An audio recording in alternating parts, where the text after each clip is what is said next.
is you've completely gotten off the wagon. You're back to eating the same way that you ate before. And what are you going to do in that circumstance? Because even what we found with people who smoke, it takes several times of trying to quit smoking before you finally quit, right? Not very many people are able to quit on the very first time that they try. And it's the same thing with making a big lifestyle change, such as your diet.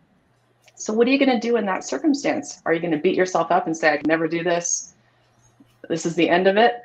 Or are you going to say, okay, I'm going to go watch Forks Over Knives again, or whatever your favorite video is, or go read that book again that got you eating this way in the first place, or whatever YouTube channel like this one, and go back and re-watch all of those shows again. Whatever it takes to kind of get you back into that frame of mind again. I do find that for a lot of people, having that reminder regularly, so whether that's writing in a journal and saying, here's why I'm doing this every single day. I'm doing this because I don't want to have a heart attack like my dad did and die and not be able to see my grandkids grow up. Or I'm doing this because I don't want to keep having to inject insulin anymore. That's ruining my quality of life. Whatever it is that's causing you to want to eat this way and be healthy, you've got to continually remind yourself, because it's so easy in that moment to just say, I give up. I don't really care.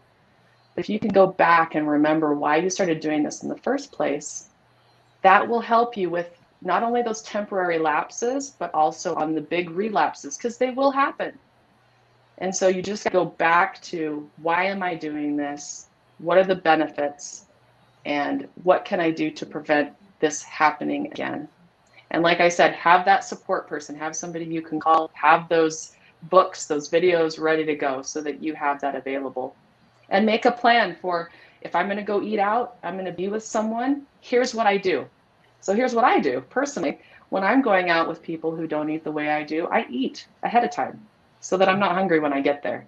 And I don't have to worry about, oh, I got to find something to eat. Okay, I think that hummus might be okay, but it's probably got oil in it. I really don't want to have to eat that, but I'm starving.